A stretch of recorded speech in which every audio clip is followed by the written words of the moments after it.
Bienvenidos a Ser Nutritivo Podcast, un espacio donde nutriremos tu hambre de aprender, crear, sentir y conectar. Soy Griselda Jiménez y junto a grandes colegas de la salud y buenos amigos, compartiremos contigo ciencia y experiencia para nutrir tu ser. La nutrición juega un papel esencial en todas las etapas de la vida. Sin embargo, es común que hablemos sobre la relevancia que tiene en la niñez, en la parte del crecimiento, en la mujer embarazada, en la mujer que está buscando la reproducción. Y creo que muy poco se ha hablado o se habla y se le da voz a la importancia que tiene en el adulto mayor, sobre todo en otorgarle calidad de vida en el adulto mayor. Y juega un papel primordial la parte del acompañamiento de un nutriólogo en esta etapa, no solamente para aminorar los síntomas de muchas de las enfermedades que llegan a presentarse, sino también para evitar que se presenten o que el deterioro sea de una manera muy fuerte y rápida. Es un tema que de verdad se necesita hablar de la mano de un profesional en el área porque es todo un mundo. Y hoy, tengo la gran fortuna de que me va a acompañar Mariana Orellana, quien además escribió un libro que estoy leyendo y me tiene fascinada porque de verdad creo que yo nunca me había sentido tan sensible en la importancia que tiene la nutrición en el adulto mayor hasta que lo comencé a leer. Y además, cómo esto se está volviendo un tema que nos debe de llamar la atención a tanto profesionales como al sector salud en general, el sector público también de salud, al gobierno, a las instituciones, porque cada vez está surgiendo un aumento en la tasa de cantidad de adultos mayores que hay, que están poblando el mundo. La edad que llega a vivir las personas cada vez es mayor, pero no necesariamente esto significa que tienen buena calidad de vida. Entonces, y aquí es donde la nutrición es un punto esencial. Pero no solo la nutrición, creo que es el estilo de vida completo, porque también entra el punto de la actividad física, el cuidado del lado psicológico para evitar depresión. Va a ser un temazo. Tal vez tú que nos escuches, porque sé que nos escucha una comunidad relativamente joven, pero créeme, todos tenemos cerca de nosotros a un adulto mayor. Y además, esta es la ley de la vida. Si llegamos a vivir muchos años, nosotros vamos para allá. Y una buena calidad de vida cuando eres adulto mayor va a depender de lo que hagas a tus 30, a tus 40, a tus 50 y no necesariamente cuando ya tengas 60 o 65, que son los números que nos dicen que ya entras a este sector de la población. Pues feliz de que hoy me acompañe Mariana Orellana. Les voy a platicar un poco de ella. Sería hablar de su currículum. Bueno, nos aventaríamos un episodio completo del podcast porque es una mujer súper estudiosa y además súper compartida de lo que sabe. Realmente hoy se van a dar cuenta que es todo un ser nutritivo. Mariana Orellana es presidenta del Colegio Mexicano en el capítulo de Jalisco. Es actualmente también voz en dos podcasts que a mí me fascinan. Uno que es Nutrición en Red y también es parte del grupo de las Nutrinetas, que si tú eres nutriólogo, pues te recomiendo que vayas y lo escuches porque definitivamente son muy nutritivas todas esas voces que están compartiendo por allá. Y además, como te comentaba, es coautora de un libro que se llama Nutrición Clínica Geriátrica y pues hoy nos va a platicar un poquito sobre este tema. Mariana, bienvenida y de verdad muchas gracias por decir que sí a esta entrevista en Ser Nutritivo Podcast. Al contrario, Gris, un honor estar aquí compartiendo contigo y así como tú dices que eres fan de los podcasts donde participo, pues yo soy fan del tuyo, así que ya estamos compartiendo un par de fans. Qué emoción, Mariana. Oye, Mariana, antes de entrar de lleno al tema, me gustaría pedirte si me ayudas a presentarte un poco más. ¿Quién es Mariana Orellana? Más allá de también ser toda esta profesional de la que ya hablé un poquito. Fíjate que sí, qué bueno que das esa oportunidad porque más allá de profesionales todos somos personas, ¿no? Y estamos desenvolviéndonos en muchas otras áreas, además del campo profesional que creo que también nos enriquece bastante. Yo soy mamá también, tengo 2 niños, uno de 8, una niña de 4 años. Tengo la marca de Leven, que es una marca que eso ya es lo profesional, ¿no? Que brinda servicios de nutrición y bienestar integral, sobre todo a empresas. Y pues parte de mis pasiones, de mis filias, de lo que más me gusta hacer con mi profesión es la enseñanza, el poder compartir, la docencia, el estar en cursos, el estar en contacto con la gente y la parte de la educación y de poder transmitir pues toda esta información tan valiosa que hay en materia de alimentación, de nutrientes, de nutrición, creo que es de lo que más me apasiona. Y como es tu pasión, ni siquiera la pandemia te ha detenido, al contrario, lo ha exponenciado y te ha llevado a muchas utilizaciones de herramientas diferentes para poderlo seguir haciendo y de verdad te lo aplaudo muchísimo la forma en la que combinas todas tus actividades porque es impresionante. No, Gris, pues creo que fue una de las bondades de la pandemia que nos acercó a personas que teníamos más lejos, nos abrió el mundo con el mundo de la tecnología y podemos llegar ahora a muchos más espacios. Entonces, fue eso, es la tecnología y la pandemia, Gris. Y las ganas de seguirlo haciendo. Muy bien, Mariana. Pues ahora sí, entrando un poquito al tema, me gustaría que me ayudaras a comenzar a intentar definir primero como la vejez, ¿no? Hablábamos ahorita como definición de adulto mayor, pero pues al final tiene que ver también un poco con esta parte del envejecimiento. ¿Qué es un adulto mayor? ¿Quién es un adulto mayor? ¿Y qué es la parte de la vejez? Sí, mira, pues según la Organización Mundial de la Salud se considera adulto mayor a toda persona que es mayor de 60 años. En algún tiempo también hablaban de mayores de 65, pero creo que ya se está estandarizando el promedio a más de 60 años. Entonces, esa sería la población en la que nos estaríamos enfocando hoy y eso es lo que podríamos definir como adulto mayor, como anciano o como paciente geriátrico, ¿no? Dependiendo de cómo lo queramos ver o desde qué trinchera es que lo estamos estudiando. Y pues el proceso de envejecimiento, como tú decías, es un proceso natural que realmente nadie se escapa, porque básicamente desde que nacemos ya estamos envejeciendo. Entonces, este proceso, obviamente hay etapas de la vida donde se empieza a agudizar y bueno, hay toda una serie de cambios anatómicos, fisiológicos, psicológicos, incluso sociales, económicos, que también por supuesto impactan a la calidad de envejecimiento, que fue una palabra que también utilizaste y me parece muy importante, porque aquí la pregunta sería, ¿cómo envejecer, no? ¿De qué vamos a envejecer? Pues sí, como dices, si llegamos a edades avanzadas, vamos a envejecer teóricamente todos, pero la pregunta aquí a responder importante sería ¿cómo queremos envejecer? Claro. Y creo que, bueno, a mí algo muy particular que me llamó mucho la atención y me atrapó mucho del libro que escribieron y que formas parte, fue el ver el crecimiento de este sector de la población. O sea, como que en México de repente pensamos que no hay tantos adultos mayores, pero en realidad es que es impresionante la cantidad y además cómo ha ido cambiando, cómo esta parte de esta transición demográfica está de manera súper cambiante en muchos países, no solamente en México, porque creo que esto es la realidad en la mayoría del mundo. Por lo tanto, deberíamos estar empezando a prestar atención, tanto los profesionales a capacitarnos más en el área para poder entender lo que sucede, las necesidades muy particulares que se viven en esta etapa de la vida, porque realmente las cifras son impresionantes, ¿no? Veía yo por ahí un poquito, no sé si lo tienes fresco, en cuestión como de estadísticas, ¿cuál es la cantidad de adultos mayores que aproximadamente se tienen o en el crecimiento que se considera que llegue en los siguientes años?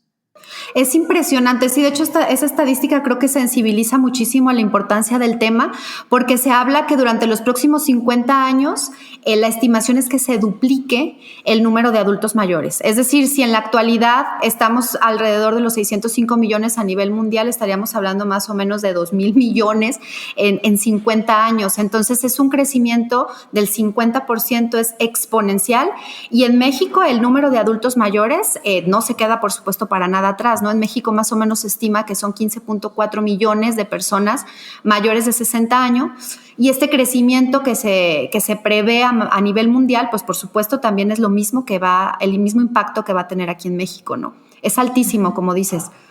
Sí, y es que, bueno, pues no hay que dejar al lado, si pensamos como en las razones, pues obviamente la esperanza de vida que ha ido aumentando, ¿no? O sea, antes había personas que si llegaban a los 60 años ya se consideraban longevos.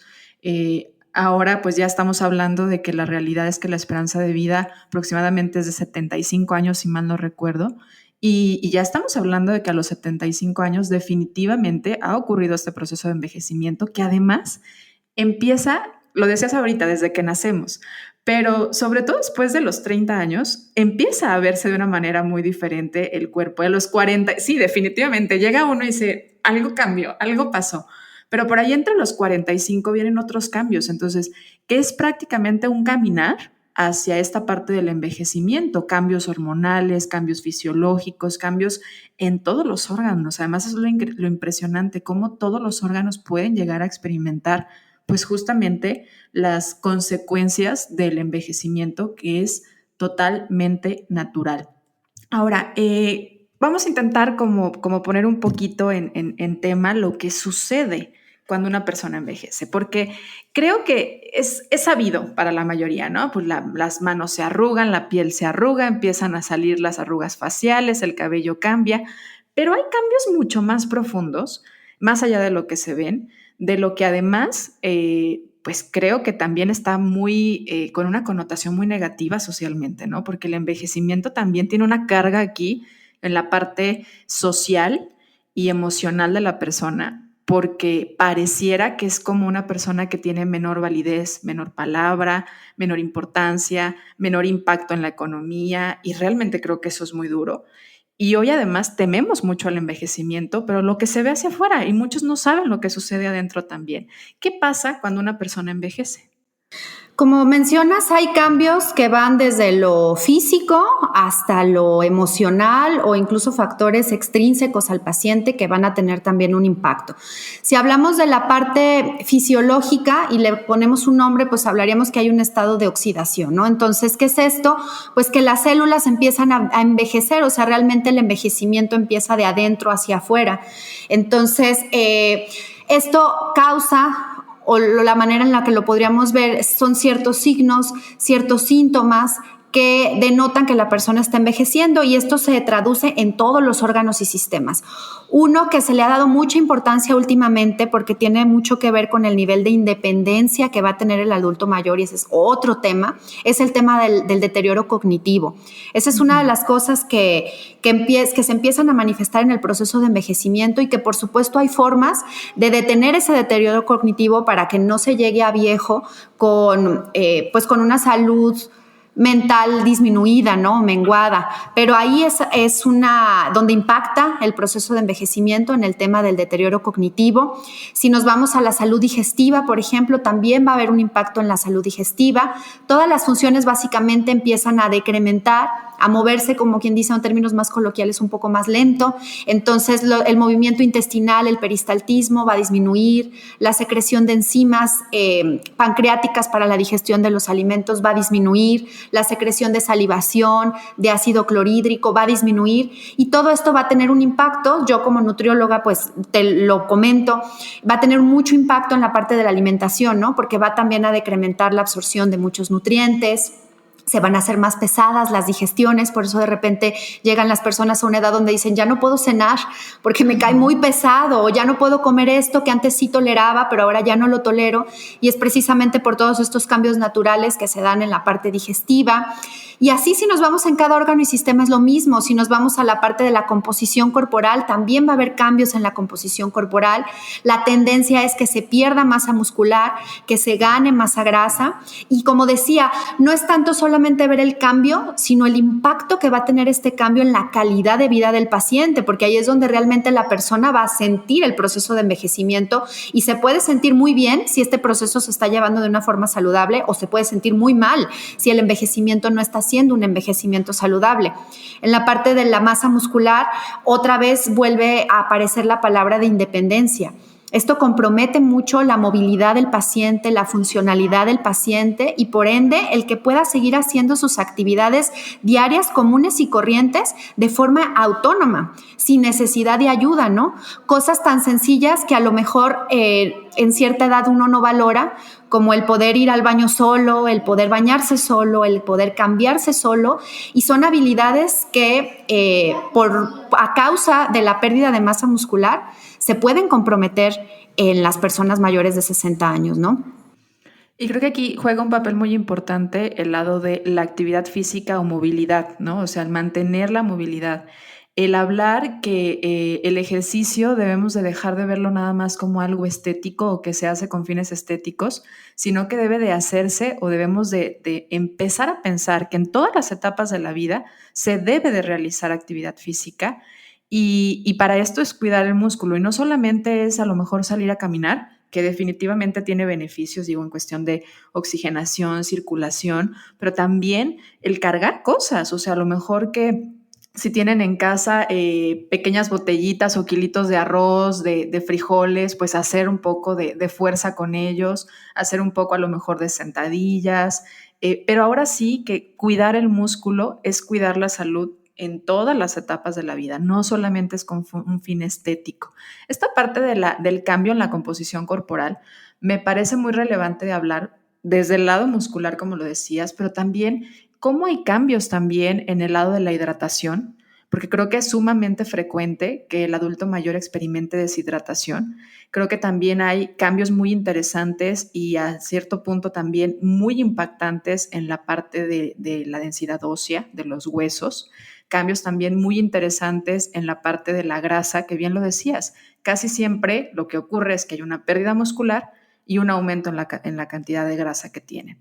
Y cómo este también tiene un impacto a nivel inflamatorio, ¿no? Algo que hoy creo que cada vez estamos un poquito más sensibles, al menos los profesionales en el tema de la salud, es que el problema del aumento en porcentaje de grasa en realidad es que puede generar procesos inflamatorios aumentados y que esto es lo que realmente enferma en el tema de la obesidad, o sea que puede ser un factor más de riesgo a las personas que viven obesidad a tener procesos aumentados inflamatorios y que esto definitivamente tiene un impacto en las personas adultos donde tienen esta pérdida muscular.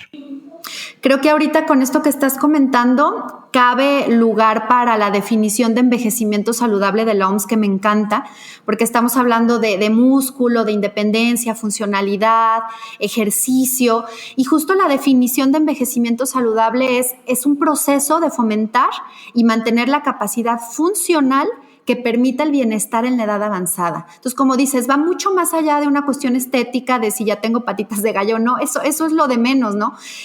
La idea aquí es mantener la capacidad funcional, porque esto es lo que verdaderamente va a dar bienestar y calidad de vida a la persona. Y es en lo que deberíamos de estar trabajando, no a partir de los 60 años. Deberíamos de estar trabajando en esto desde la infancia, en realidad. Wow. Y creo que muy poco presente lo tenemos, ¿no? De que estamos envejeciendo desde esa etapa de la vida. Oye, y hablabas un poquito ahorita sobre el deterioro cognitivo, que creo que es algo que además no sé si es cuestión de que se está empezando a estudiar más o se ha puesto un poco más en el ojo de las investigaciones recientemente, pero creo que es más frecuente, ¿no? O sea, estamos viendo personas que van perdiendo la capacidad de retención, de recordar y de saber en dónde están, de ubicarse. ¿Sí está aumentando o más bien hemos puesto un poco más de atención? Y en el lado de la alimentación, ¿cómo podríamos también prevenir esto? Porque pues sabemos que hay algunos nutrimentos esenciales, por ejemplo el omega 3, que tiene muchísima participación en esta parte del desarrollo y el cuidado cognitivo, pero ¿cómo podríamos trabajarlo también un poco más? Sí, mira, con la primera pregunta de si está aumentando o no, sí, y también tiene mucho que ver con la esperanza de vida que platicábamos, ¿no? La esperanza de vida ha ido en aumento. En México, bien lo dijiste, es de 75 años. Las mujeres incluso somos más longevas que los varones por 6 años de diferencia. O sea que una mujer promedio podría llegar hasta los 81 años en México y eso ya es considerado dentro de la expectativa de vida normal. Y el problema es que también hay otra estadística muy interesante que habla que a partir de los 50 años el 50% de la población ya va a presentar alguna enfermedad crónica no transmisible, es decir, obesidad, diabetes, hipertensión, enfermedades coronarias. Y como también lo mencionaste, esto no solo es la enfermedad en sí, sino toda la cuestión metabólica bioquímica que va a producir en nuestro organismo, como lo es el proceso oxidativo y el proceso proinflamatorio. Y esto a su vez entonces también puede tener un impacto, por supuesto, en el deterioro cognitivo. Entonces está aumentando, sí, y mucho tiene relación con la expectativa de vida, que ahora son más adultos mayores a mayor edad, y dos, con que un alto porcentaje de estas personas llegan con otras enfermedades que va a comprometer mucho también la salud mental o la salud cognitiva. Entonces sí, la estadística va hacia arriba. Y en cuanto a investigación en términos de nutrición, de cuáles podrían ser recomendaciones prácticas que pudiéramos empezar a aplicar, les decía, desde ya, no es esperarse, es trabajar en un envejecimiento saludable desde las etapas tempranas de la vida.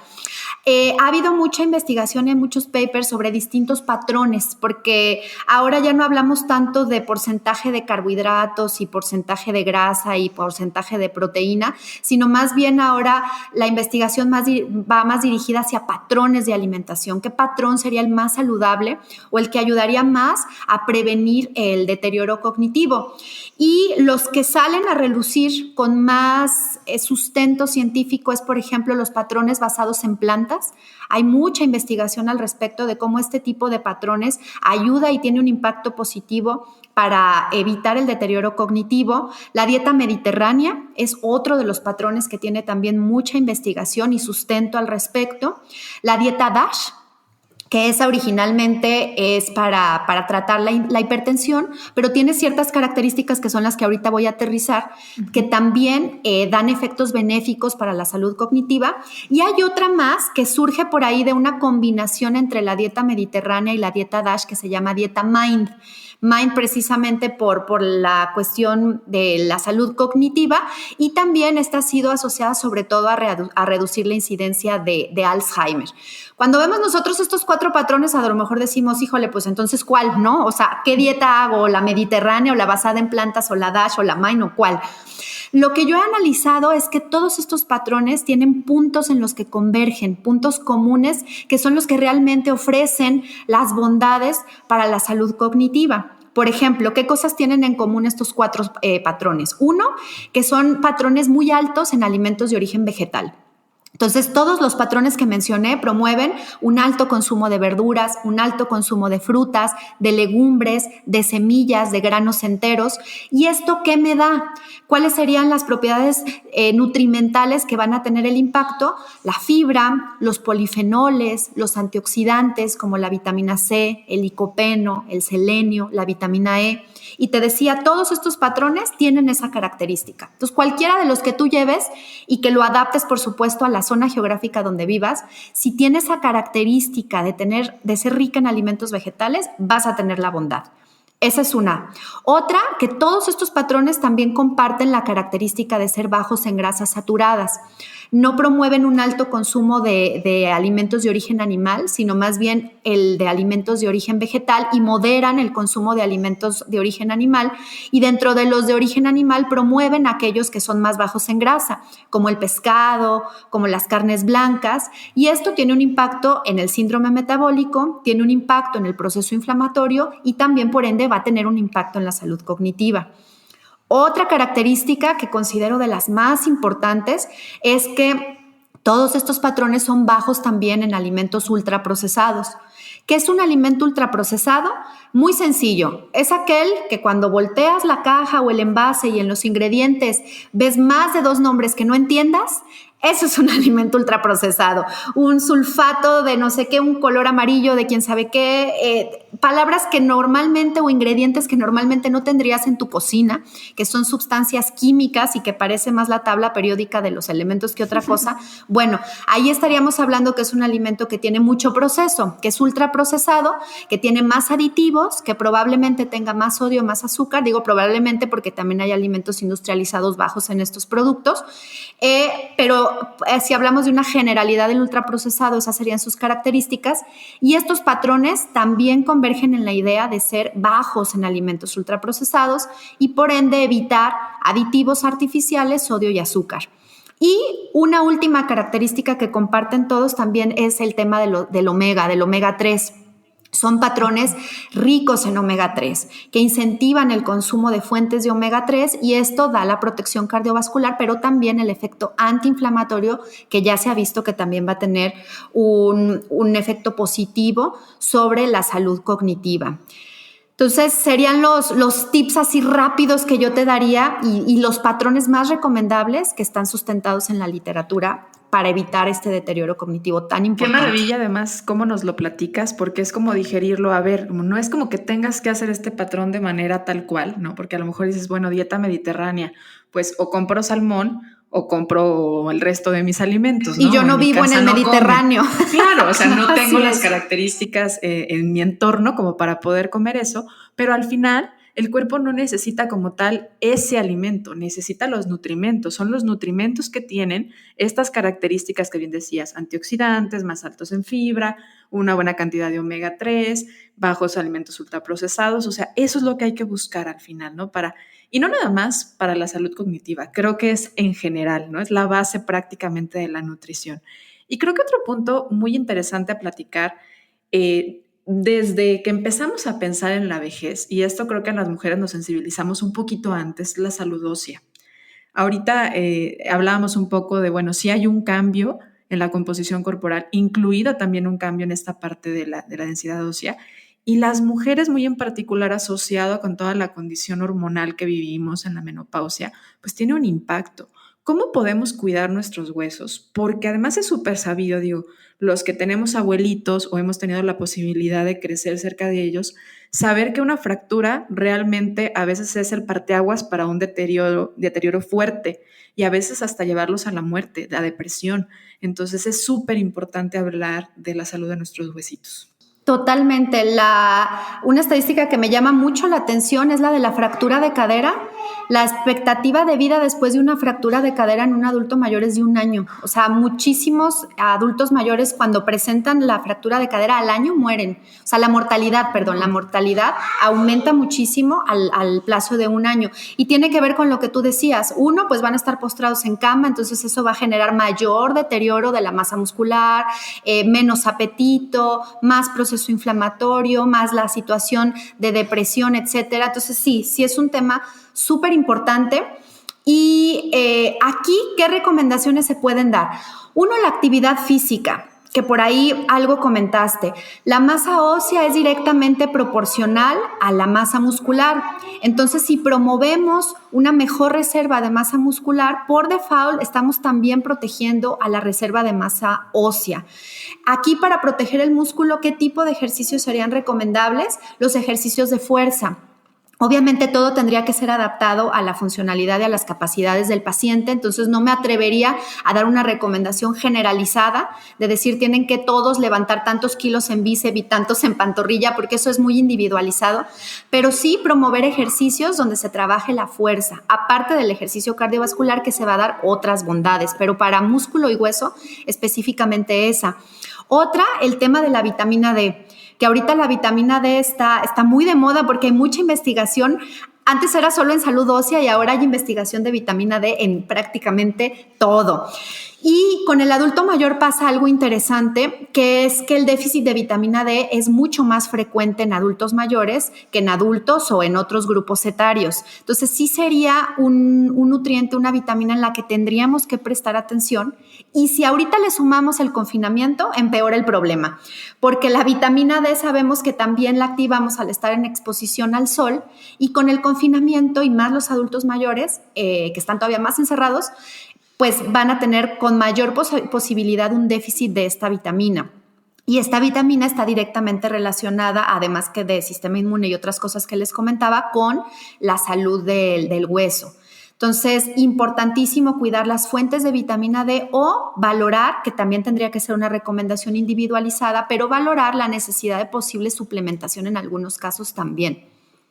Y aquí entra mucho cuestiones también psicosociales, ¿no? El adulto mayor es alguien que además hoy en día, porque esto no ha sido en todos los tiempos, pero el adulto mayor actualmente es como muy rezagado, muy guardado en su casa, no sale. Muchos de ellos, también teniendo que ver el lado de la calidad del envejecimiento, dejan de tener contacto social. Hoy, por supuesto, ante la pandemia, pues esto es mucho más aumentado, pero la importancia de salir, tomar el sol, estar en lugares en donde tengamos contacto con la naturaleza, esto nos mantiene saludables al ser humano, no solo al adulto mayor, a todos nos mantiene saludables. Y cambiar también un poco socialmente aún los que a lo mejor no estemos en esta etapa, la forma en la que vemos a nuestros adultos mayores. Preocuparnos y ocuparnos cuando estén demasiado guardados en casa, a veces sí llevarlos a dar la vuelta al parque, permitirles, acompañarlos a que salgan a tomar al balcón un poco de sol, acomodarles en la azotea y promover mucho el que tengan actividades que permitan que esta parte de tener contacto con la naturaleza también sea un contacto humano, porque creo que otro de los puntos esenciales a hablar es la depresión y la parte emocional, o sea, cómo vive la mayoría de los adultos mayores hoy en día, muy particularmente en México, porque creo que en diferentes regiones es distinto, ¿no? El envejecimiento a lo mejor en lugares de Europa se viva diferente que como se vive en México, en donde ahorita lo que vale mucho es la parte de generar dinero. Entonces, si el adulto mayor ya no genera ingresos, ya no tiene la misma valía, y creo que debemos de cambiar un poco ese punto, porque también esto les cuesta mucho trabajo a muchos de ellos. Es como ya no salgo a trabajar, ya se cambió mi rutina, ya no tengo contacto con personas, ya no tengo amigos. Entonces creo que esta parte de la depresión es súper fuerte en muchos de ellos. ¿Tú qué sabes? ¿Qué opinas al respecto? ¿Te gusta Ser Nutritivo Podcast? Hay 3 formas en las que puedes ayudarnos a seguir creciendo y seguir compartiendo esta información para ti. Da seguir en la plataforma de tu preferencia donde nos escuchas, ya sea Apple Podcasts, Google Podcasts, Spotify, YouTube. Dale seguir para que no te pierdas cada uno de nuestros episodios. Ayúdanos a compartir con la persona que tú creas que nuestro contenido y nuestros episodios puedan ayudarle a nutrir su ser. Y no olvides en dejar una referencia en Apple Podcast de cómo Ser Nutritivo Podcast te ha ayudado a nutrir tu cuerpo, tu mente y tu alma. Gracias por ayudarnos. Continuamos con el episodio. Muy, muy importante, Gris, definitivamente. A partir de los 60 años, nuestras probabilidades de enfermar van a ser más altas que en otras edades. Nuestras probabilidades de enviudar van a ser más altas que en otras edades. Los hijos se van de casa, entonces se da esto del nido vacío, más probabilidades después de los 60 que antes de los 60. Y esto pues trae el tema de la soledad, la jubilación. También mucho más probabilidad de jubilarse después de los 60 que antes de los 60, el tener alguna discapacidad física que no por falta de ganas de ya no ser activo laboralmente, sino a lo mejor por la imposibilidad de poder hacerlo, pues también hay más posibilidades de presentar este tipo de problemas después de los 60 años que antes de los 60 años. Entonces, va a haber un impacto psicológico, emocional en el adulto mayor, sin lugar a dudas, en todos, o sea, ahí sí, en todos definitivamente va a haber un impacto porque hay cambios, decíamos, hay cambios anatómicos, hay cambios fisiológicos, hay cambios en mi familia, en mi modo de vida y todo eso, por supuesto, a cualquiera nos va a impactar. Y esto también va a tener repercusiones en otras esferas que yo hago la insistencia, ¿no? Aquí la idea es promover un envejecimiento saludable. Entonces sería pensar cómo estas situaciones psicosociales van a impactar en la calidad de vida y por ende en el tipo de envejecimiento que va a tener la persona y buscar entonces las estrategias que puedan ayudar para aminorar esta situación psicológica, esta situación social que decíamos sí o sí va a tener un impacto. Entonces, bueno, una de las cosas que hay que cuidar es mantenerlos activos desde las posibilidades que el adulto pueda mantenerse activo, mantenerlo socializando desde las posibilidades que la pandemia lo permitan, pero mantenerlo, no abandonarlos definitivamente, ¿no? El abandono es una situación, y aquí hay muchos estudios, por ejemplo, de personas en situación de asilo versus personas que viven en un hogar, y la diferencia en cuanto a comorbilidades, enfermedades, independencia es significativa. Es decir, se desgasta mucho más la persona que está en situación de asilo que aquel que vive en un núcleo familiar, y tiene mucho que ver con esta cuestión de abandono, de sentirme dentro del sentido de pertenencia o de sentirme dentro de un núcleo, ¿no? Entonces, cuidar esa parte, no olvidarnos de que son personas, eso es algo muy importante. Y como nutrióloga, por supuesto, no puedo dejar de lado el tema de la alimentación.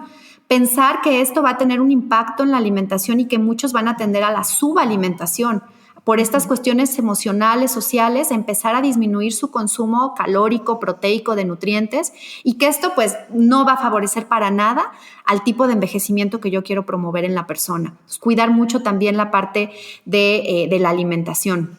Y ahorita que tocaste este tema, me quedé pensando también en uno de los parámetros que nosotros tendemos como a valorar, que es la pérdida de peso involuntaria, que se da mucho a veces a partir de la depresión, que es baja el apetito, no quieren comer, con tal de no comer solos, mejor no comen, se les olvida, que también es una de las razones. Y esta parte de la pérdida de peso involuntaria, que es súper importante, porque se tiende a dar, ¿no? O sea, si se pierde de manera peso rápido, regularmente aquí estamos hablando de que además hay una pérdida muscular significativa, ¿cierto? Totalmente. Y esto va a impactar en un sistema inmunológico más débil, en un retardo de recuperación de heridas, en debilidad muscular, disminución de masa ósea, mayor probabilidad de caídas, de fracturas, mayor riesgo de hospitalización. ¿Te fijas? O sea, es que realmente ese es el problema, cómo se va haciendo como una bola de nieve y entonces después tienes un adulto mayor con muchos problemas que probablemente pudieron haber sido evitados si se hubieran detectado a tiempo, ¿no? Por eso la evaluación, los que tratamos pacientes adultos mayores, muy importante el tema de la evaluación y una evaluación integral, donde no solamente se oriente a la parte de qué está comiendo, sino qué hay más allá en todo el entorno y cómo esto puede impactar en la parte nutricional y en la parte social, cognitiva, emocional, etcétera, ¿no? Y ahorita que tocaste un punto de las calorías, porque dijiste, bueno, puede llevar a tener un déficit energético. En la parte, hay bastante investigación que de repente sugiere que una restricción ligera en calorías puede disminuir el envejecimiento. ¿Qué sabes? ¿Qué opinas tú de esta parte?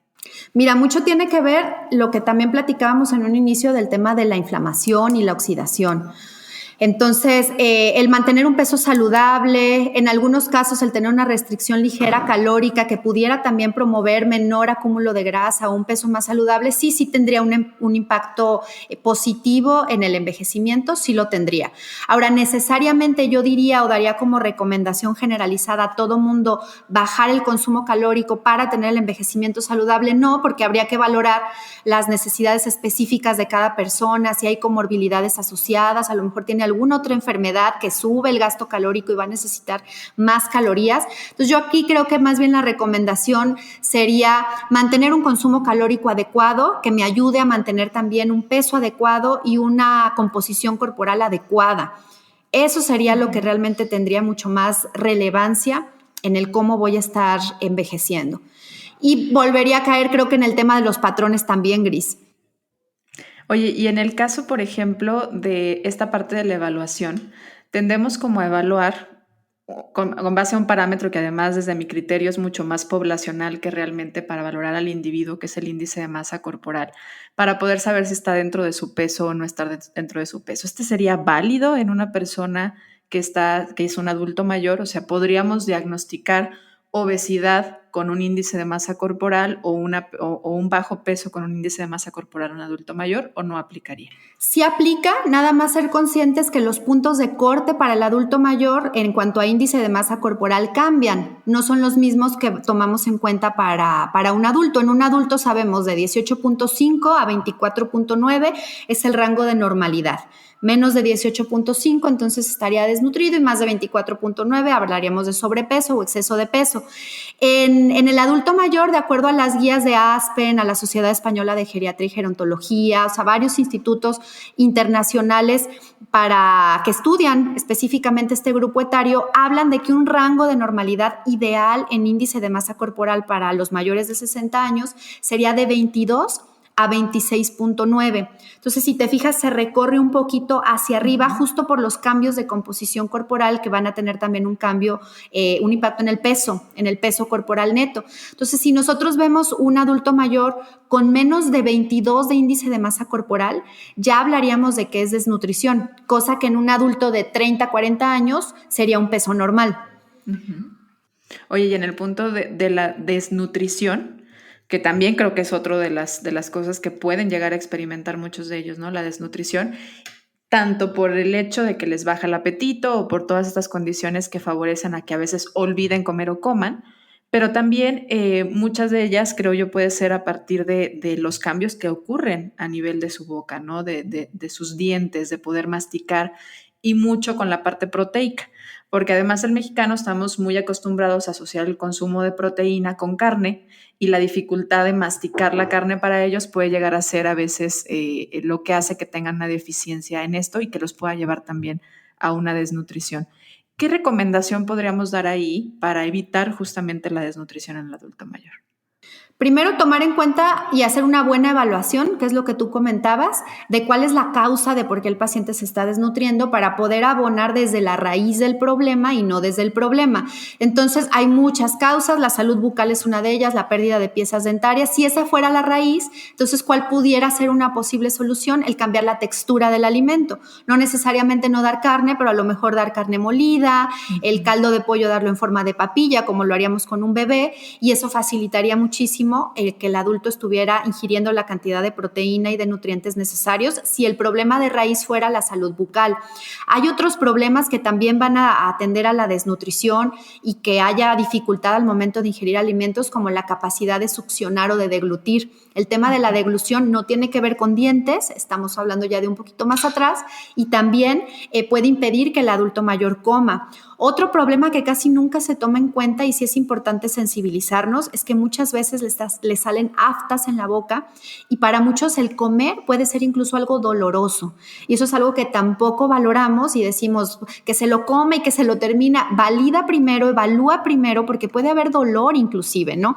Entonces, cuando haya problemas bucales o problemas de deglución, buscar la consistencia más adecuada, la temperatura más adecuada sería una buena recomendación. Podemos irnos más abajo del sistema digestivo y que el problema sea no tanto por la boca, sino a nivel de absorción, que el paciente tenga diarreas frecuentes, mucha distensión. Ahí habría que valorar también la salud digestiva y ver cómo podemos apoyar, ver cuál es la intolerancia que el paciente está teniendo, si es por la lactosa, si es por algún otro tipo de alimentos, si lo que está deteriorada son las vellosidades intestinales, la flora intestinal, si hubiera necesidad de dar algún probiótico, también pudiera apoyar.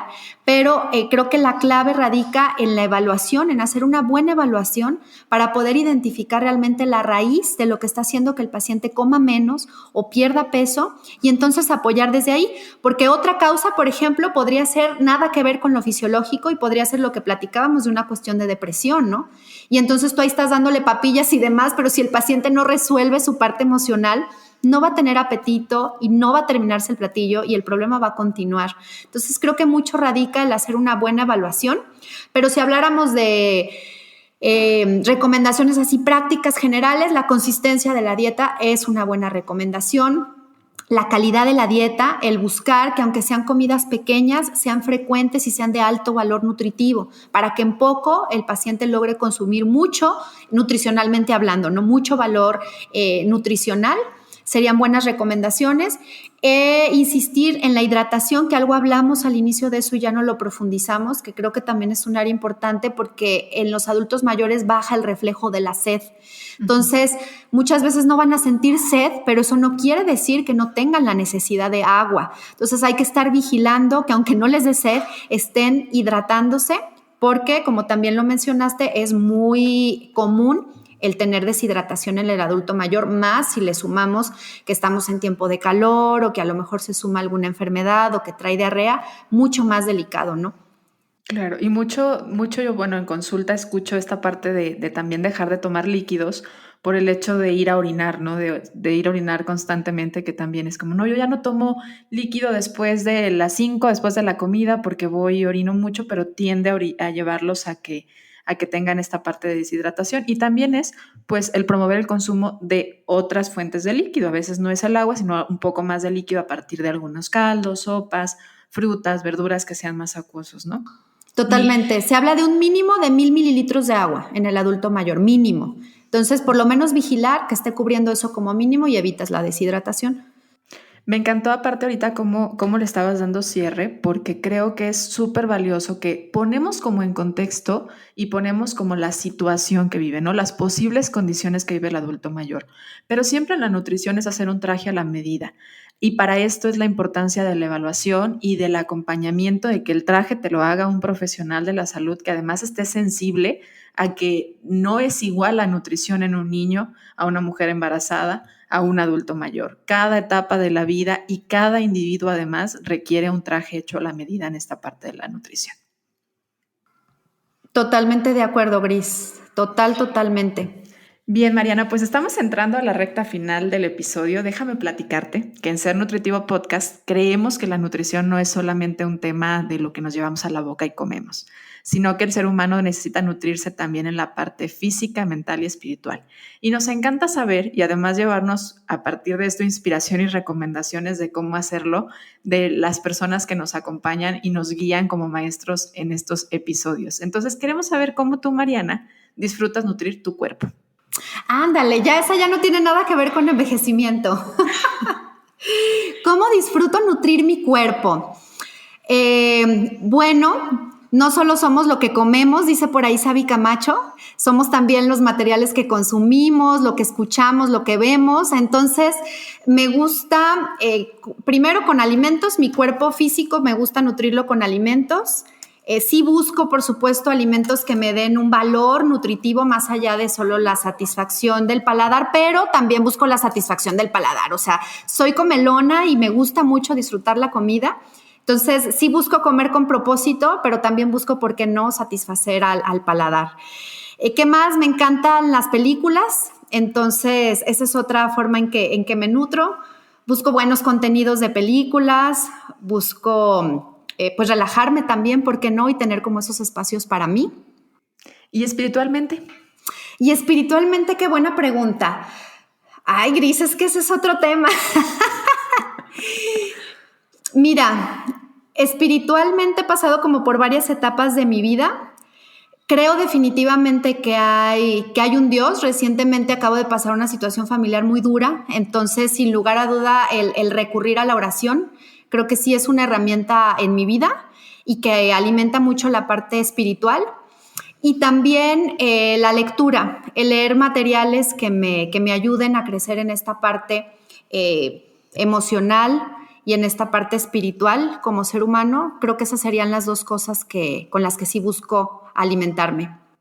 Qué lindo. Hace poco leí una frase que decía, ¿cuál fue la luz que viste en la oscuridad? ¿No? En la última vez que te sentiste en la oscuridad. Y normalmente esa luz tiene algo que ver con la parte espiritual. Entonces, cuando vivimos condiciones o situaciones familiares, personales, emocionales, duras y nos sentimos en un momento muy oscuro, ahí hay una lucecita y esa puede ser nuestro medio de contacto y de salida. Y en tu caso, pues fue la oración, qué bonito, ¿no? Y hay muchos recursos para nutrir el alma, muchos. Y es muy lindo escuchar lo que hacen otras personas y por eso hacemos esta serie de preguntas, porque cada quien tiene sus propios recursos para conectar y nutrirse mental, física y espiritualmente. Y fíjate, Mariana, que estamos haciendo un libro de la vida en Ser Nutritivo Podcast. Te cuento de qué se trata. La intención de este libro es poner ahí frases. Queremos dejarle a futuras generaciones frases que les puedan servir. Entonces, si tú tuvieras oportunidad de escribir una frase en el libro de la vida, ¿qué quisieras decirle a futuras generaciones? Solo puede ser una frase. ¿Una frase con cuántas palabras? Las que quieras. Híjole. Piénsale, como, ¿qué les dirías a tus hijos? Solo puedes decirles una frase, ¿qué quieres ponerles? Que sean... Ay, Gris, me hiciste pensar y ahorita que dijiste a tus hijos, no, pues ya le subiste el nivel de dificultad. Bueno, es que aparte cuando ya hay hijos, como que es la parte más sensible que tenemos de las futuras generaciones. Así es. Entonces no pienso en una frase, pienso en escribirles un libro completo a ellos. Pero si tuviera que darles una frase, hablaría sí de buscar su bien personal, por supuesto.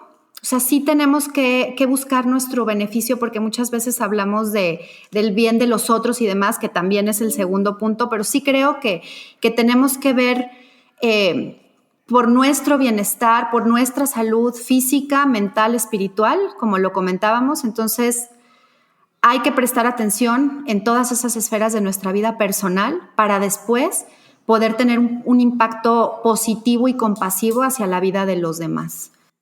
Qué bonito, qué bonita frase. Mira, sí te la tomaste muy en serio. Qué bueno que te llegó por ahí.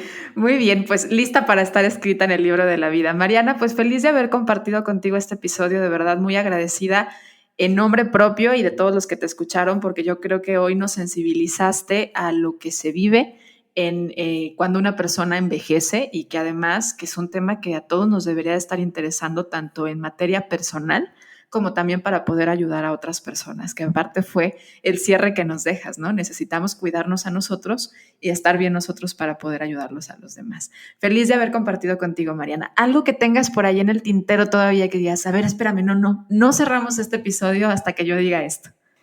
Pues cerrar con el tema de envejecimiento saludable, empezarlo a trabajar, es un compromiso. Entonces, si tenemos hijos o conocemos niños, empezar a trabajar desde ahí hábitos, promoción y adopción de estilos de vida saludable, desde ahí empezarlos a gestar, porque eso va a facilitar mucho que en edades mayores tengamos una calidad de vida mejor.